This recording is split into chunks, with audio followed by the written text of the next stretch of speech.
우리 이 시간 묵상기도 드리심으로 예배를 시작하겠습니다.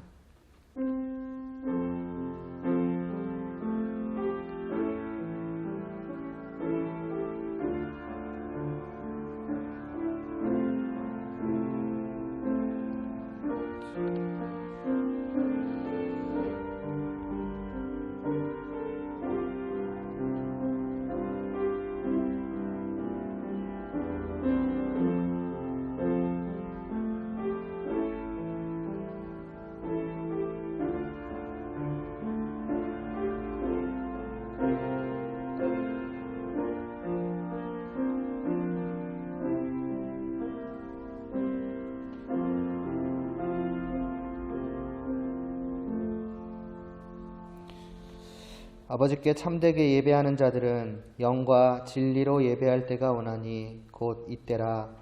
아버지께서는 자기에게 이렇게 예배하는 자들을 찾으시느니라.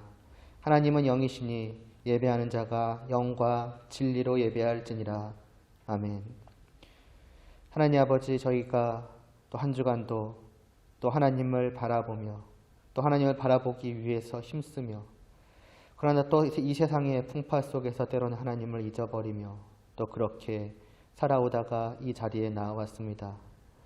때로는 모나고 때로는 부족한 그러한 저희의 삶일지라도 주님 안에서 하나님 아버지, 저희의 이 삶을 기쁘게 받아주시옵시고, 또 이 시간 드려지는 예배도 저희가 온 마음을 다하여서 하나님께 드릴 수 있도록 하여 주시옵소서.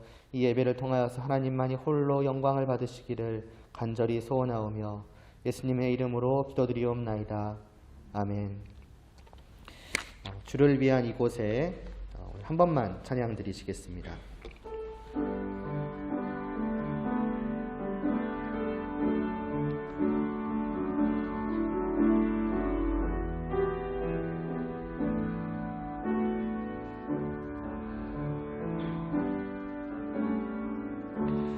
주를 위한 이곳에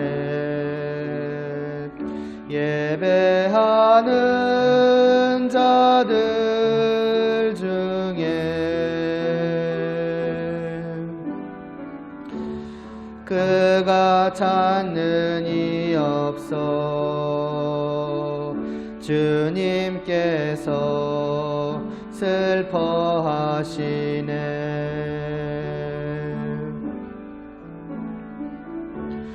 주님이 찾으시는 그 한 사람, 그 예배자,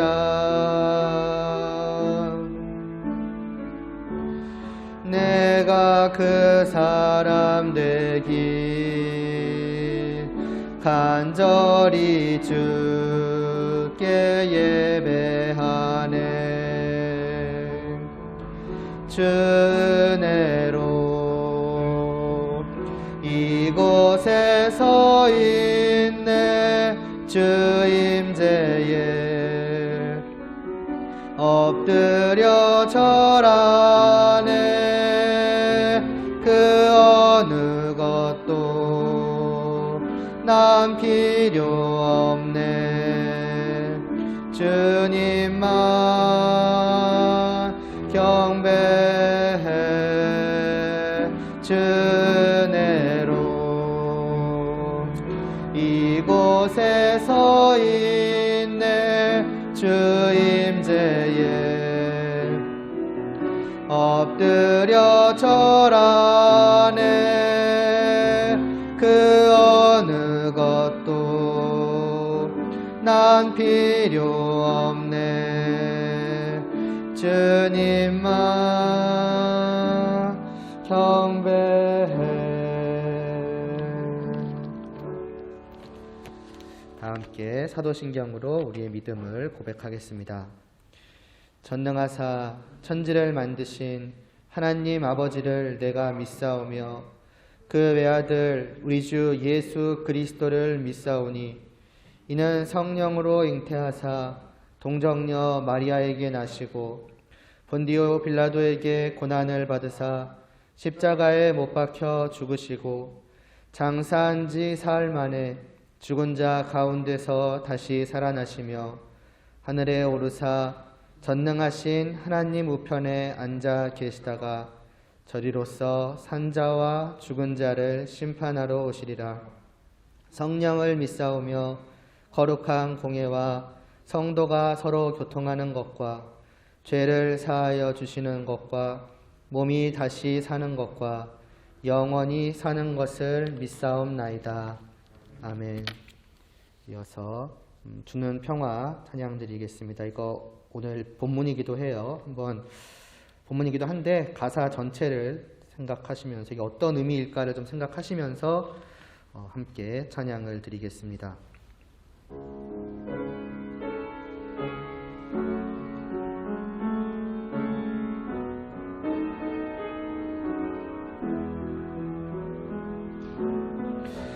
주는 평화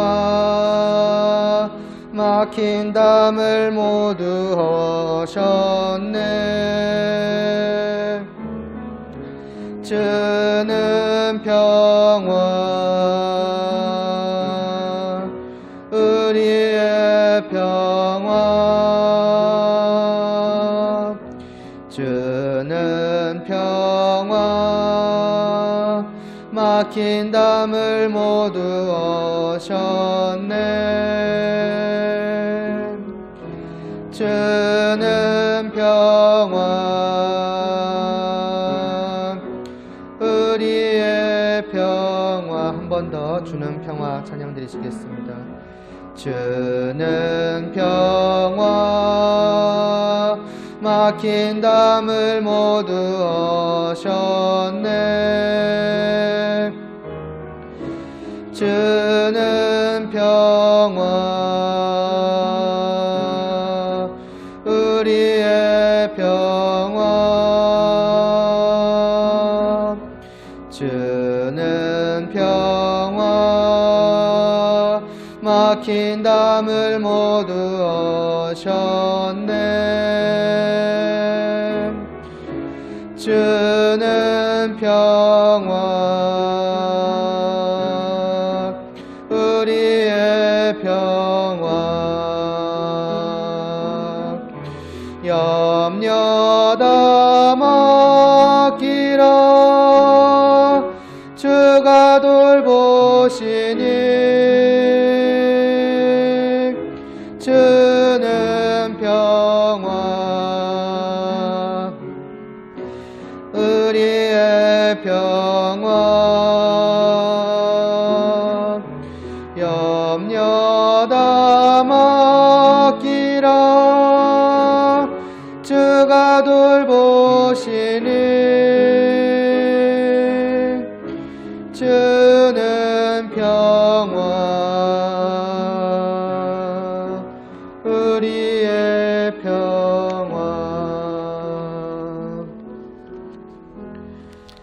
이어서 우리 지난 시간에 또 찬양 드렸던 하나님께서는 우리의 만남을 찬양 드리신 후에 제가 기도드리겠습니다.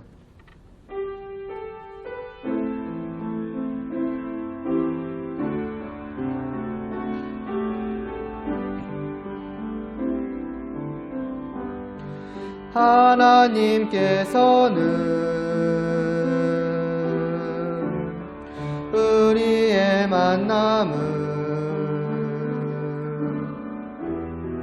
계획해 놓으셨네. 우린 하나 되어 어디든 가리라.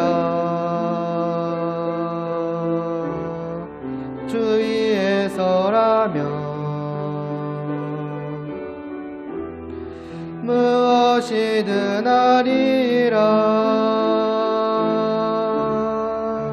당신과 함께 우리는 하나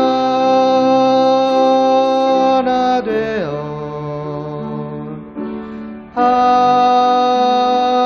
함께 건네 하늘 아버지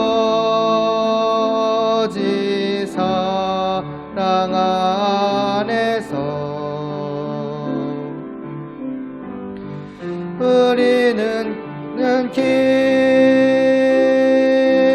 기다리며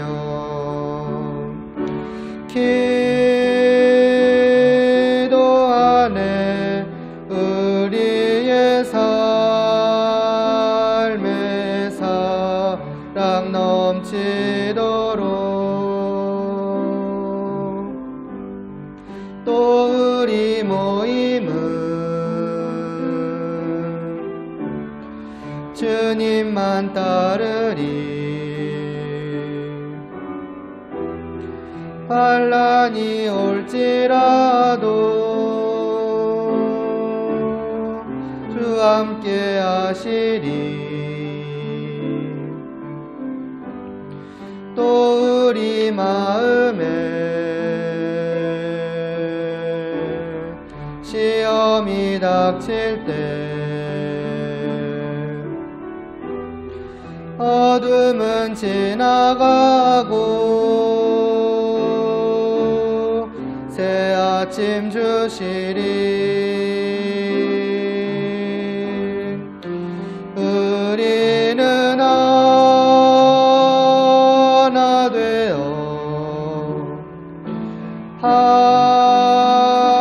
함께 걷네.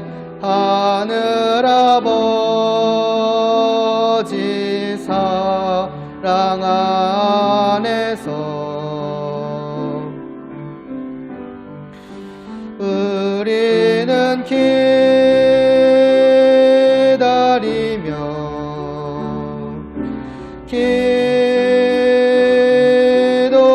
기도하네. 우리의 삶에 사랑 넘치도록.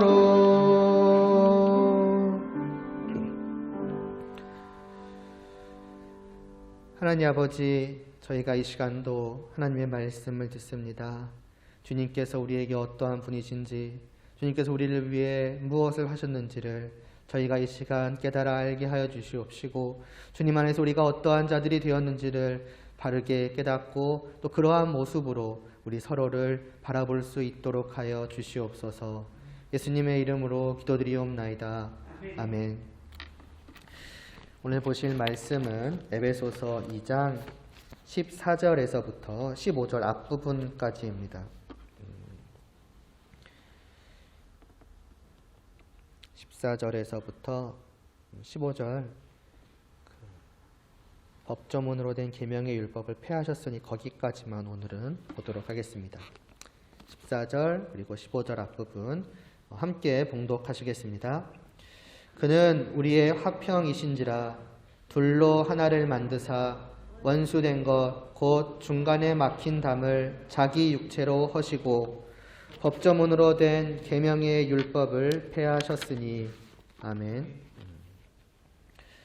1장에서부터 이제 시작되어 왔었죠. 하나님의 크신 능력을 알기를 원한다라고 한 뒤에 이제 2장 1절부터 10절까지에 와서는 그 하나님의 크신 능력이 죽어있던 우리를 다시 살리고 그 우리를 또 하늘로 올리사 그 말해서 하나님과 함께 있도록 하시는 그 놀라운 역사를 통해서 드러났다라고 말씀을 하고 있고, 그리고 나서 이제 이 11절부터의 말씀이 이어지지요. 그러니까 직접적으로 보면은 그 앞에까지의 말씀과 연결되는, 그러니까 너희가 이와 같이 되었는데 또한 너희가 생각해야 될 것이 있으니 너희들이 서로 주님 안에서 가까워졌다, 이렇게도 볼 수 있지만은 또 더 크게 보면은 이 모든 것이 하나님의 지극히 크신 능력을 보여주는 역사라고 하는 것이죠. 하나님의 크신 능력은 우리에게는 불가능해 보였던, 죽었던 우리를 다시 살리시는 것으로 나타날 뿐만이 아니라 또한 불가능해 보였던 우리 서로 간에 또 이방인과 유대인 간에 그 하나됨을 이루어내셨다라고 하는 그러한 것입니다. 이를 통해서 진짜 이러한 역사들을 하나님께서 하셨구나, 이러한 하나님의 능력이 얼마나 크신가, 이러한 것들을 알 수 있다라고 하는 것이지요. 자, 그러면서 이제 지난 시간에 우리가 본 것은 이제 생각하라는 것이지요. 너희가 가까워졌다. 너희는 단지 개인적으로 하나님과의 관계만이 개선되었고 화목하게 되었고, 그래서 개인적으로 하나님을 바라보며 이제부터 살아가면 되는 그런 사람들이 아니라 동시에 주님께서는 너희를 서로 가깝게 만드셨으니, 하나 되게 만드셨으니 이제는 서로가 함께 다 같이 하나님을 바라보며 나아가야 된다. 그게 말하자면 성도라. 이것을 너희는 생각해야 한다라고 말씀을 하였습니다. 그러면서 이어지는 오늘 말씀 14절은 원문으로는 이제 왜냐하면이라고 하면서 그는 우리의 화평이시기 때문이라, 혹은 우리의 평화이시기 때문이다, 이렇게 말씀을 합니다. 왜냐하면이라고 하는 것은 왜 우리가 이러한 것을 생각해야만 하느냐에 대한 대답일 수도 있고, 아니면 왜 주님께서 우리를 가깝게 만드셨는가에 대한 대답일 수도 있습니다. 어느 쪽도 다 그럴듯하지요. 그럼 왜 그렇다고 합니까? 그분은 우리의 화평이시기 때문에, 평화이시기 때문에 그렇다라고 합니다. 우리에게 있어서 주님은 어떤 존재입니까? 그러니까 여러분에게 있어서, 나에게 있어서 주님은 과연 어떤 존재인가라고 질문을 던진다면은 여러분 나름대로 각자가 대답할 것들이 있을 겁니다. 주님은 나의 구원이시오, 나의 생명이시오, 여러 가지로 말할 수가 있겠죠. 그럼 다르게 말하면은 주님께서 왜 이 땅에 오셨으며 이 땅에 오셔서 무엇을 하셨는가에 대한 답이기도 합니다. 그럼 주님께서 이 땅에 오신 이유, 주님께서 이 땅에서 하신 일, 혹은 주님께서 내게 어떤 존재인가, 어떤 의미인가 하는 그 많은 중요한 답 중에서, 그러나 우리가 빼놓지 말아야 할 한 가지가 바로 오늘 말씀에 나와 있는 것이죠. 주님은 우리에게 어떤 분이신가? 바로 우리에게 있어서 주님은 화평이시다, 평화이시다라고 하는 것입니다. 그래서 누가복음 2장 14절을 보면은 예수 그리스도께서 태어나신 것을 알리신 천사가 그 양을 치는 목자들에게 나타나서 찬양하며 말하기를 땅에서는 하나님이 기뻐하신 사람들 중에 평화로다라고 합니다. 바로 예수님이 오신 이유가 그것이라는 것이죠. 예수님께서 이 땅에 오신 이유가 바로 우리의 평화. 다르게 말하면 평화롭지 못한 사람들, 화평치 못한 사람들, 불화로 가득한 이 세상에 참된 평화를 주시기 위해서 이 땅에 오셨고 그것을 하신 것이다. 이런 말씀을 우리가 생각할 수가 있겠죠. 그러면서 여러분이 생각을 해야 할 것은 이 화평, 이 평화라는 것이 이러한 맥락 속에서 볼 때 어떤 의미냐는 거예요. 그게 평화라는 말을 하면은 두 가지 의미로 생각이 됩니다. 하나는 우리 내면의 평화예요. 어떤 걱정이나 근심이나 염려나 이런 것들이 없을 때 우리 마음에 평화가 찾아왔다, 우리 마음이 참으로 평화롭다, 이런 말을 하잖아요. 그러나 또 한 가지 평화가 갖는 의미는 사실 어떻게 보면 이쪽이 더 본래의 의미에 가깝다라고 할 수 있지 않을까 생각을 해요. 이건 뭐냐? 단지 나 개인에 대한 걸 말하는 것이 아니에요. 이 평화, 화평이라고 말할 때에는 관계에 대한 것입니다. 나와 다른 사람과의 그 관계 속에서 평화가 이루어졌다. 맞아, 그 서로 간의 관계가 깨어지고 어긋나고 문제가 있고 긴장이 있고 갈등이 생기고, 그래서 평화롭지 못한 그러한 관계 속에서 그 모든 문제들이 해결이 되었을 때 서로 간의 관계가 좋아지는 거죠. 깨어졌던 관계가 다시 연결이 되어지는 것이죠. 불화가 화평으로 바뀌는 것이죠. 이것을 평화요 화평이라고 말을 합니다. 예수님은 바로 이러한 의미에서 화평이라 말씀하고 있는 거예요. 물론 전자의 의미도 가지고 있겠죠. 주님께서 오심으로써 우리 안에 참된 평안이 찾아왔습니다.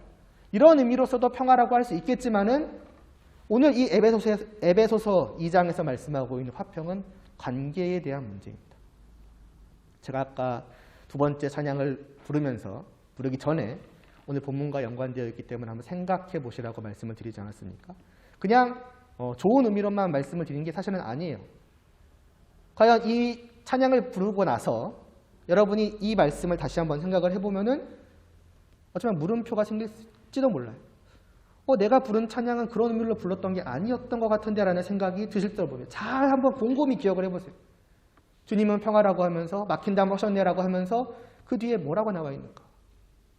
모든 염려를 다 맡기라. 주님은 우리의 화평이시다, 평화이시다. 그럼 그때 과연 어떤 의미로 이 평화를 말한 것일까? 그럼 본문은 과연 그런 의미로 말한 것일까? 잠깐 생각을 해보세요. 끝날 때 다시 이 부분에 대해서 말씀을 드리겠습니다.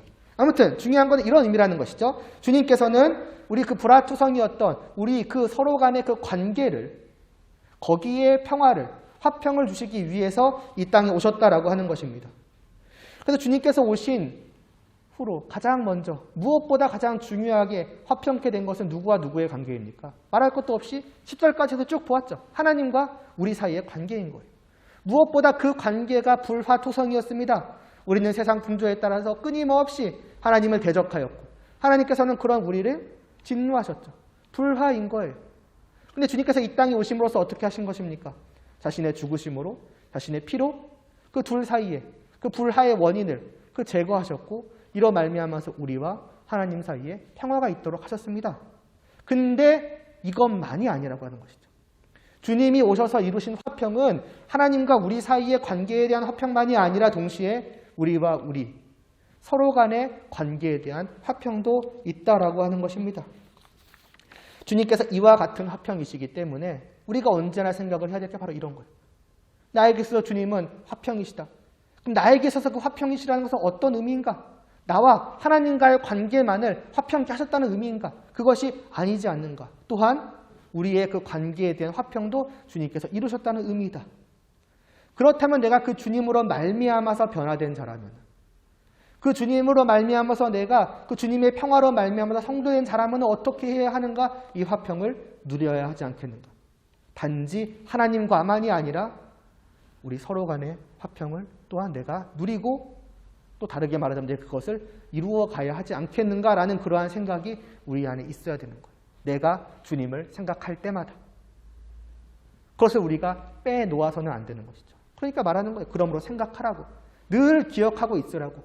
주님이 우리에게 오신 이유는 이와 같은 것이고 이러한 것을 이루셨다라는 것을 너희는 기억하고 그에 따라서 살아가지 않으면 안 된다라고 말씀을 하고 있는 것입니다. 조금 다르게 말하자면요. 그분이 화평이시라면 이처럼 그분이 계시는 곳에는 당연히 화평이 있기 마련이고 따라서 그분이 정말로 내 안에 그리고 정말로 우리 안에 계시다면 필연적으로 우리에게는 무엇이 있어야만 하는 것이겠습니까? 화평이 있어야 되는 거예요. 아주 최소한으로 제일 그 기준을 낮게 잡은다 할지라도 화평을 위해서 노력하고 애쓰고 더 낮게 잡아서 최소한도 생각함이 있어야 되는 거예요. 서로 간에. 그것이 주님이 우리 안에 있다는 모습이요 증거 아니겠습니까? 왜냐? 주님은 화평이시니까요. 화평이 있는데 화평이 없을 수가 있습니까? 이건 말이 안 되는 거예요. 거꾸로 말하자면 과연 우리 안에 화평이 없다면 이 화평을 위한 생각도 화평을 위한 노력도 없다면 과연 그것은 무엇을 의미하는 것일까? 여러분들이 생각을 해볼 필요가 있습니다. 어쩌면 그것은 우리 안에 주님이 안 계시다면 내 안에 주님이 안 계시다는 나는 주님과 전혀 상관없다는 그런 것을 의미하고 있는 것일 수도 있어요. 그런데 사실 말이 쉽다 그런 얘기를 하지 않습니까? 이게 단순히 내가 해야지 해서 될 것이 아니기도 하지요. 사실 이런 부분에 대해서 모르는 사람은 웬만하면 없을 것입니다. 교회 안에. 그럼에도 불구하고 그것이 잘 이루어지지 않는 것은 무엇을 의미하는 거예요? 그만큼 쉽지 않다는 것을 얘기하는 거예요. 그렇지 않습니까? 이미 지난 시간에도 말씀드렸던 것처럼 우리가 화평케 되기는 그러니까 말 그대로 정말 하나처럼 제일 가깝고 가까운 관계가 되기에는 사실 서로 간에 너무나 많은 것들이 달라요. 다름도 있고 아예 막 차이가 있고 또 아니면은 뭐 많고 적음 이런 걸로 할까요? 뭐 이렇게 능력이 됐든 뭐가 됐든 어떤 사람은 많기도 하고 어떤 사람은 적기도 하고 어떤 부분에서 누가 더 뛰어나기도 하고 어떤 사람은 어떤 부분에 있어서 누가 더 조금 부족하기도 하고 너무나도 많은 차이와 다름 이런 것들이 있다 보니까 가까워지기에는 너무나 멀어 보이는 거예요. 그것들을 말하자면 해야지 하고 딱 나서지만은 마치 눈앞에 놓인 거대한 산처럼 야 이걸 내가 도대체 넘어갈 수 있을까? 내가 그래서 극복하고서 저와 가까워질 수 있을까? 굉장히 힘들어 보이죠. 무엇보다 이것은 우리의 마음, 감정에 대한 겁니다. 단순히 외적으로 행동을 하면 된다, 이것을 하면 된다로 그치는 문제가 아니에요. 그럼 외적인 것은 사실 우리가 이미 많이 노력을 하고 있죠. 물론 지금은 잠시 저거지만은 4개월 전까지만 해도 우리가 정기적으로 이렇게 모이면서 서로 교제를 가지면서 알아가려고 하면서 또 가까워지려고 하는 그러한 노력들을 해오지 않았습니까? 그러나 단지 그런 외적인 노력만으로 되어지는가라고 할 때 그렇게 쉽지가 않은 것은 우리의 마음 때문이에요.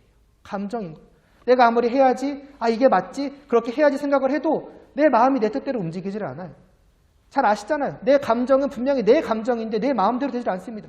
내가 해야지 하고 마음이 딱 바뀌나? 이제부터 사랑할 거야 하면 갑자기 사랑스럽지 않았던 사람이 사랑스럽게 보여지나? 안 그래요. 쉽지가 않습니다. 그러니까 우리가 알아야 하는 것은 이것을 해야 하는데 이것을 하기 위해서 우리가 알아야 하는 것은 뭐냐면은 이게 단지 우리에게 달린 것이 아니라는 것을 알아야 돼요. 단순히 주님께서 이것을 우리에게 이것이 나의 뜻이다. 이것이 내가 너에게 원하는 것이다. 그러니까 맨 땅에서부터 너희는 이것을 해내야 된다. 마치 너희의 임무처럼 달성해내야 하는, 넘어가야만 하는, 극복해야만 하는 산이다. 이런 식으로 주님께서 우리에게 주신 것이 아니라는 것을 우리는 알아야 합니다. 만일 주님께서 이것을 우리가 할 수 있기 때문에 애쓰고 노력해서 극복해내야만 하고 그것을 할 수 있기 때문에 우리에게 하라고 말씀하신 것이었다면 주님께서 이 땅에 오실 필요가 없으셨을 거예요. 불가능하기 때문에 주님께서 이 땅에 오신 것입니다. 심지어는 불가능하기 때문에 주님께서 이 땅에 오셔서 무엇을 하시는가? 피 흘려 죽기까지 하신 거예요. 그러니까 애시당초 이것은 절대로 우리가 극복해낼 수 있는 문제가 아니고 극복해내라고 주신 것도 아니라는 겁니다. 오히려 거꾸로예요. 사실 이미 앞에서 말씀드렸지만은 다시 말씀드리면은 주님이 우리의 화평이시라는 것은 단지 주님이 그것을 원하시며 나에게 해내라고 우리에게 하라고 말씀하신다는 의미에서 화평이시라는 것이 아니라 주님께서 이미 그것을 이루셨기 때문에 화평이시라는 거예요. 주님이 화평이시다. 그 말은 다시 말해서 주님께서 화평을 위해 이 땅에 오셨고 이를 위해 죽으셨고 그래서 참된 화평을 주님께서 이루어내셨다. 그렇기 때문에 주님은 화평이시다라는 것입니다. 그리고 그것에 근거해서 말하는 거예요. 이렇기 때문에 너희는 화평하라고. 이 사실을 깨달음으로 말미암아서 너희는 화평할 수 있다고 말씀을 하는 것입니다. 그래서 주님께서 무엇을 하셨는지 나오잖아요. 이미 앞에서도 봤지만은 14절에서 그는 우리의 화평이신지라 둘로 하나를 만드셨대요. 양쪽을 서로 간에를 그 멀리 떨어져 있던 그 둘을 이미 하나로 붙여 놓으셨대요. 단순히 이게 그냥 너희들 일로 와 이렇게 딱 붙여 놓으신 것이 아니에요. 그 뒤에 이어지는 말씀이 있죠. 이 둘이 어떻게 하나로 만드셨다고 합니까? 하나를 만드사 원수된 것 곧 중간에 막힌 담을 자기 육체로 허시고. 둘 사이를 가로막던 것이 있어요. 아까 말했잖아요. 큰 정말 넘을 수 없어 보이는 산 같은 것이 서로 간을 가로막고 있었다고. 그것을 여기서는 원수된 것, 적대감 이런 식으로 표현해요. 그것을 또 중간에 막히는 담이라고, 넘을 수 없는 거대한 벽이라고 표현을 합니다. 그런데 그런 것이 분명히 우리 사이에 있는 건 맞는데 그것을 주님께서 허셨다는 거예요. 허시고서 하나 되게 하셨다라는 겁니다. 주님께서 이것을 이미 이루신 거예요. 그러니까 사실은 우리 간에 이것은 이미 가능한 거예요. 조금 더 생각을 해보면 그럼 무엇을 하셨는지도 생각을 해볼 필요가 있겠죠.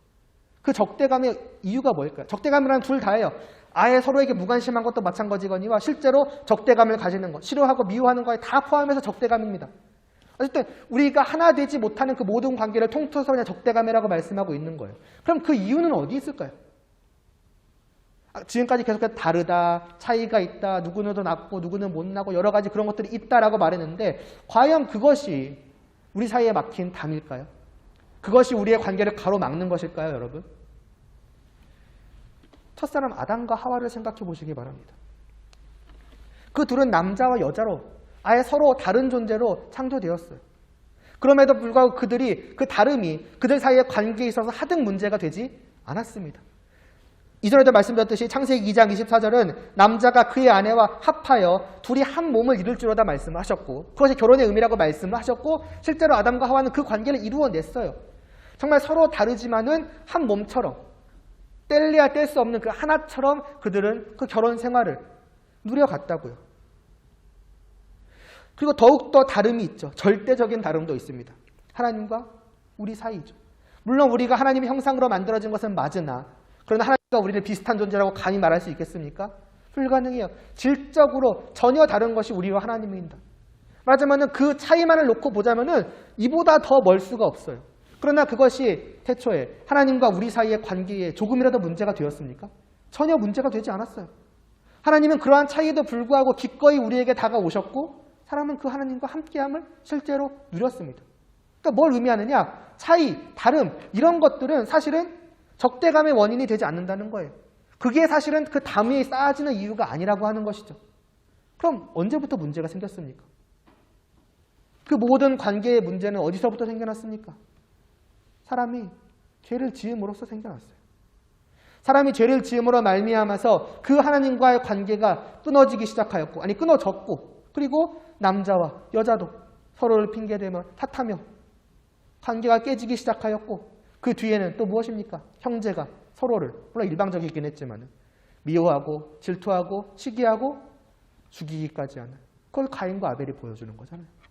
이 모든 원인은 결국 무엇입니까? 다름, 차이 이게 아니라 인간의 죄라는 거예요. 죄가 담을 만들어낸 거예요. 우리 안에 있는 죄가 서로의 그 다름을 담으로 여기기 시작하고 멀리해야 할 이유로 만들어내기 시작하고 그래서 서로를 적대시하기 혹은 무관심하게 여기기 시작을 했다라는 것입니다. 15절 말씀을 보세요. 그 이방인과 유대인 사이를 가로막고 있던 담이 무엇이라고 합니까? 법조문으로 된 계명의 율법이라고 해요. 하나님께서 이스라엘 백성들에게 주셨던 그 율법이 그들과 이방인을 가로막고 있던 담이라고 합니다. 그러나 과연 율법 자체가 문제였을까요? 진짜 율법 때문에 이들의 사이는 갈라질 수밖에 없었고 하나 될 수 없는 그런 것이었을까요? 어떤 면에서는 맞습니다. 하나님께서 왜 이들에게 율법을 주셨어요? 하나님을 떠난 그래서 이 세상의 풍조, 자기의 마음대로 하나님을 대적하는 그 방식에 따라서 살아가는 그들에게서 구별하신 거예요. 그렇게 살아가는 것이 아니다고. 이와 같이 살아가야 하는 것이라고. 이것이 참으로 좋고 올바른 것이라고 율법을 주신 것이죠. 그 율법을 통해서 일종의 방패를 한 거예요. 이 세상의 풍조가, 이 세상의 어떤 삶의 방식이 몰려올 때에 이스라엘 백성들, 하나님의 백성은 그 율법을 방패로 삼아가지고 막아내는 거예요. 우리가 저것에 휩쓸리면 안 된다. 저와 같이 살아가면 안 된다. 저것은 그릇된 것이고 잘못된 것이다. 저것은 죄악된 것이다. 그러니까 우리는 이 율법을 지킴으로써 하나님의 백성으로 살아가는 거예요. 그런 면에서 보면은 구분이죠. 어떻게 보면 분리되어 있는 것처럼 보이죠. 10절 말씀드리면서 연못 얘기도 했을 겁니다. 본래는 이 세상은 말하자면 구정물인 거예요. 죄악으로 오염된 구정물이죠. 하나님께서 그 가운데에서 이스라엘 백성들을 건져내시고 그들을 위한 율법을 주십니다. 그 율법은 뭐예요? 뛰놀기 위한 말하자면 맑은 웅덩이에요. 맑은 우물샘이라고요. 거기서 너희는 저렇게 저 구정물 속에서 저런 방법으로 살아가는 것이 아니라 정말 이 깨끗하고 맑은 공기를 마시며 그 맑은 물가에서 뛰놀라라 해가지고 주신 것이 율법인 것이죠. 그러니까 서로 다른 어떤 테두리가 있는 것이죠. 하나는 세상의 풍조라고 하는 테두리와 또 하나는 그 율법의 테두리 안에서. 이런 면에서 보면 서로가 분리되어 있고 구별되어 있는 것 같고 정말 율법이 그 역할을 하는구나. 율법이 저 세상으로부터 이 하나님의 나라 백성들을 막는구나. 가로막는 담과 같은 역할을 좋은 의미를 하고 있는구나 라고 생각이 되지만은 사실 하나님께서 율법을 주신 이유는 단지 구별을 위한 것이 아닙니다. 단지 분리되라고 너희들과 저희들은 절대로 섞이지 말라고 그런 이유로서 주신 것은 아니었어요. 또한 이 계명은 어떠한 역할을 하느냐. 하나님께서 처음 아브라함을 불러내셨을 때에 뭐라고 말씀하십니까? 바벨탑 사건이 있죠. 온 세상이 이제 죄악된 죄악된 사람들의 나라로 가득하죠. 그 가운데서 끄집어내시고 내가 너를 통해서 새 나라를 세우겠다라고 말씀을 하시면서 그 세우시면서 뭐라고 말씀을 하시느냐? 너희들끼리만 내 백성으로 살아가라. 이 세상은 도저히 희망이 없다. 너희는 저들과 단절되어 구별되어 끝까지 너희만은 하나님의 나라로 하나님의 백성으로 끝까지 자기를 지켜가라. 그게 아니었어요. 창세기 12장을 보시면은요. 3절에서 말씀하기를 땅의 모든 족속이 너로 말미암아 복을 얻을 것이라고 말씀을 하십니다. 아브라함의 자손을 통해 세워질 그 나라를 통해서 이 세상에 복이 전해진다는 거예요. 어떻게 해요?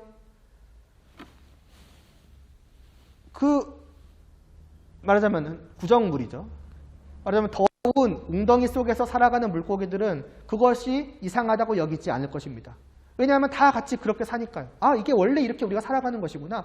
원래 이것을 먹고 마시며 여기서 살아가는 것이 당연한 것이구나. 그런데 어느 순간 그들과 전혀 다른 하나가 나타나요.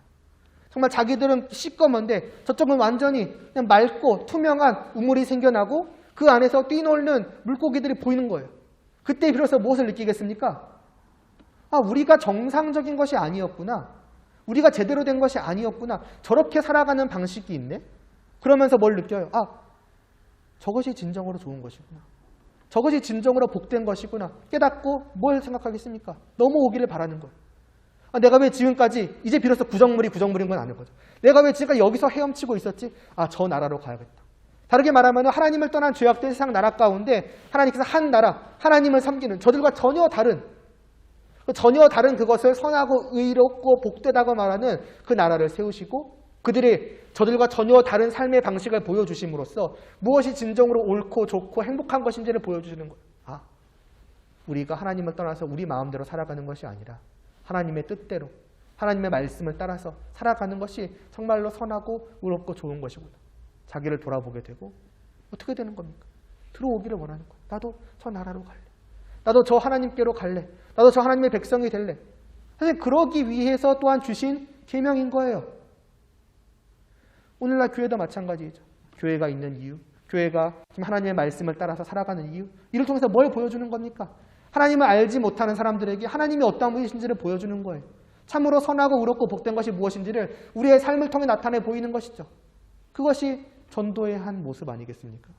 같은 거예요. 그러기 위해서 따르는 것이 하나님의 말씀인 것이고. 그런데 유대인들은 어떻게 여긴 거예요? 이걸 그렇게 여기지 않은 거예요. 하나님이 율법을 주신 것 자체가 잘못된 겁니까? 아니에요. 그들의 그 죄악됨이 하나님이 좋은 뜻으로 온 세상 사람들을 이 하나님의 나라 안으로 들어오도록 부르도록 그들도 저들에게 다가가고 저들도 우리에게 다가와서 모두가 하나님의 백성으로 하나님을 믿는 사람으로 인도하도록 주신 그 계명을 자기들 마음대로 담으로 만들어버린 거예요. 이거는 우리 거요. 이것을 주신 것은 우리가 특별한 선택받은 자의 증거인 거야. 우리는 저들과 달라. 그러니까 너희는 우리와 함께할 수 없어. 나도 너희에게 안 갈 것이고 너희도 우리에게 올 수 없어. 우리는 너희와 전혀 달라. 우리는 선택받은 백성이라니까. 그때 우리 봤잖아요. 10 몇 절입니까? 12절. 그때의 너희는 그리스도 밖에 있었고. 물론 그들은 그리스도까지 그리스도 생각했구나. 그리스도 밖에 있었고. 너희들은 그리스도 밖에 있는 자들이잖아. 우리는 그리스도 안에 있는 자들이야. 너희는 이스라엘 나라 밖, 하나님 없는 자들 아니야. 외인이고 소망 없는 자 아니야. 우리는 그렇지 않다니까. 이 계명이 우리의 그 증거야. 우리의 그러한 표시야. 아닌 거예요. 근데 그들이 그걸 담으로 만들어버린 것이죠. 죄예요. 그 문제를 주님께서 오셔서 어떻게 하신 겁니까? 해결하신 거예요. 율법이 그러한 것이 아니라고 율법을 폐하신 거예요. 율법 자체를 없애신 것이 아닙니다. 그들이 죄악되게 만든 그 율법을 없애신 거예요. 율법은 율법인데 그 율법은 그들의 죄악으로 휘 감아가지고 담으로 쌓아버린 율법인 것이죠. 그게 아니라고 폐하신 겁니다. 누구나 주님 안에서 다 하나님께로 나올 수 있도록 말씀을 하신 것이죠. 결국 무엇의 문제를 해결하신 겁니까? 죄의 담을 하신 거예요. 죄의 문제를 해결하신 거예요. 주님께서 우리의 죄를 위해 죽으셨다라고 할 때는 그런 의미도 담겨 있는 것이죠. 그렇게 함으로써 서로를 이제는 다르게 바라볼 수 있게 만드는 거예요. 이전까지 율법이 스스로 자기들을 담으로 쳐가지고 서로 간에 교제하지 못하게 만드는 것이었다면 주님께서 그걸 다 폐하심으로써 주님 안에 들어온 자는 다르게 보게 되는 것이죠. 이게 아니었네? 율법이 지금까지 담인 줄 알았는데 담이 아니었네? 이걸 내가 그렇게 만든 것이었네? 그러니까 우리 어떻게? 교제하자. 함께하자. 주님 안에서 마음이 바뀌고 생각이 바뀌는 겁니다. 그러니까 이 하나됨이, 그러니까 그 우리 간의 화평함이 그래서 가능한 거예요.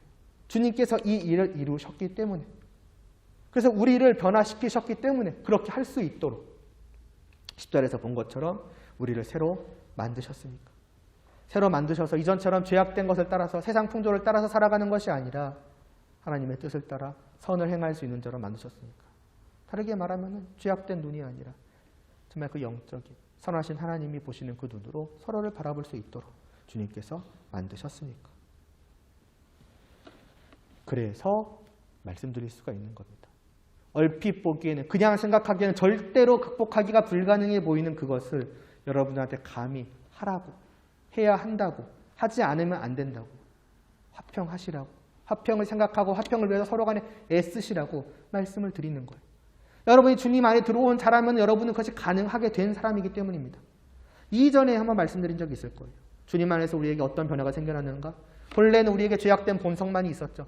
그러나 주님께서 우리에게 무엇을 주셨습니까? 새로운 생명을 주셨어요. 죄악된 본성에 따라서는 우리는 그 모든 것들을 죄악되이 볼 수밖에 없어요. 서로 간의 차이, 다른 그 모든 것들을 우리는 우리 나름의 그 죄로 뒤덮어서 담으로 쌓아버리고, 이것은 너와 내가 함께할 수 없다는 표시야. 야, 너는 나와 달라. 야, 넌 나보다 못해. 넌 나보다 너무 잘났어. 안 되겠네. 우리의 죄악이 그것을 만들었지만 이제 우리는 새 생명을 따라서, 주님이 주신 그 새 생명을 따라서 서로를 바라볼 수 있게 변화된 자예요. 그러면 내 안에 그 새 생명이 끊임없이 활동하도록, 그리고 그 새 생명에 따라서 생각하고 말하고 행동하도록 우리는 끝을 노력해야 되는 것이죠. 말하자면 그 내 안에 있는 씨앗으로 비유하자면 새 생명의 씨앗을 내가 계속 물을 주면서 키워가야 되는 거예요.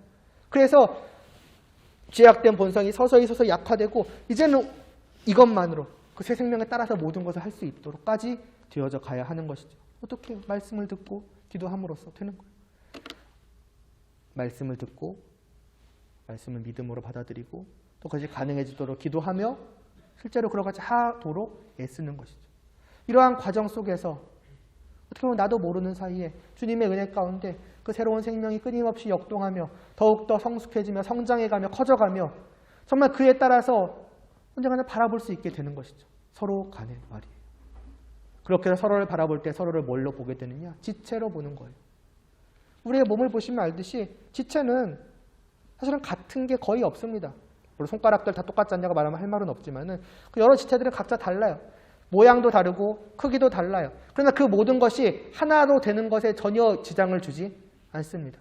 오히려 그 모든 것들이 우리를 하나로 연결시켜줘요.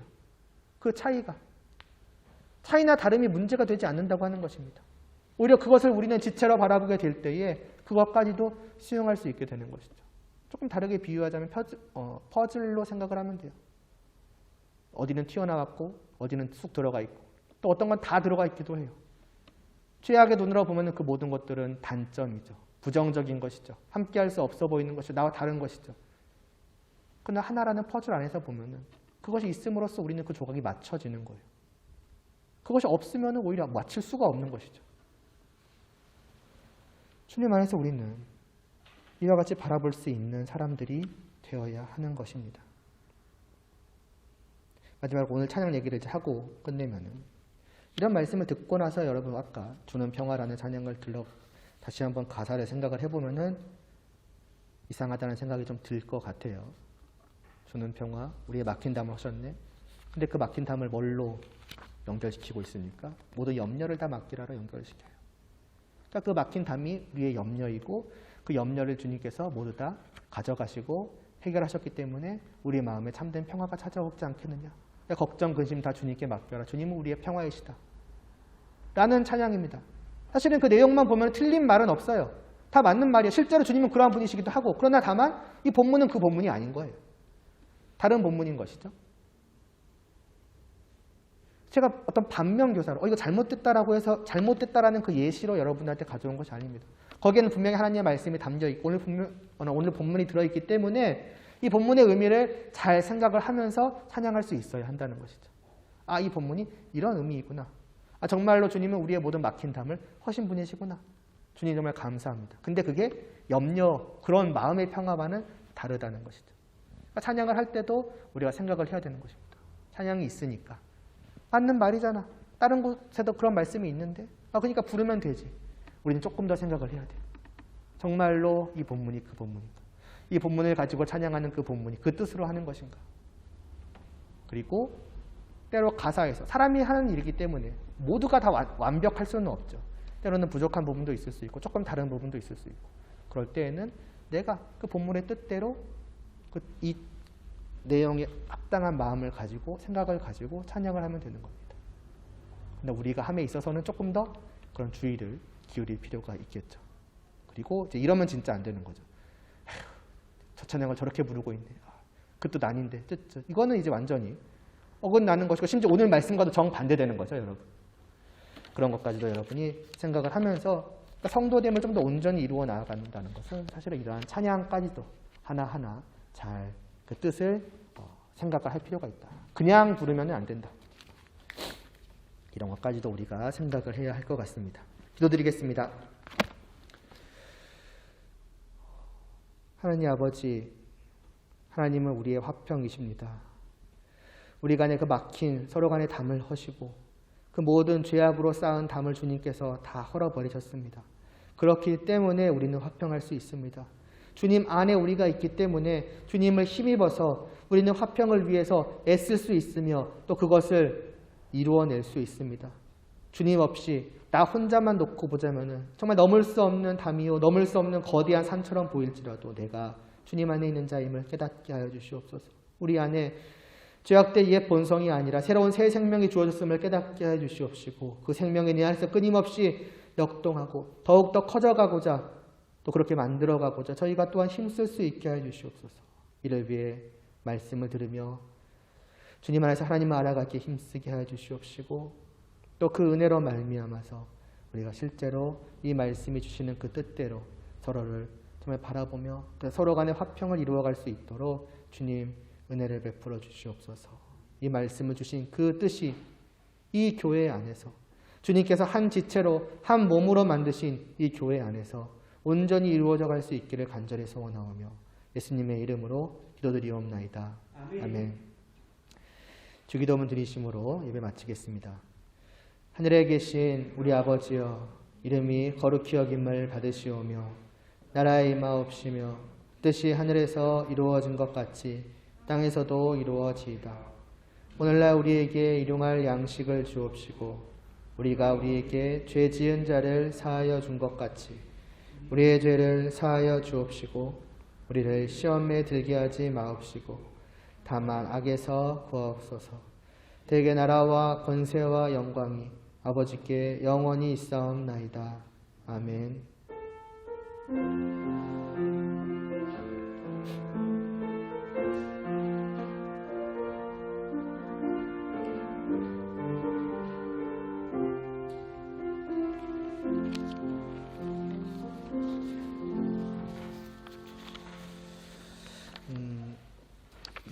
눈치채셨겠지만은 지훈이가 오늘 안 나온 게 아니라 못 나왔어요. 갑자기 좀 감기 걸렸다 그러더라고요. 빨리 나을 수 있도록 위로도 해주시고 기도도 해주시고 또 유초등부에도 또 갑자기 또 감기 걸려서 못 나온 애들도 있더라고요. 좀 요즘에 감기가 좀 유행인 것 같습니다. 여러분들도 또 몸들 건강도 조심하시기를 바랍니다. 그리고 원래는 오늘 그래서 임원회의 하려고 그랬는데 지훈이가 안 와가지고 이제 사실은 내년도까지도 좀 이렇게 얘기를 해야 되는데 다 같이 있을 때 회의하는 게 좋을 것 같아서 좀 한 주만 미루기로 했습니다.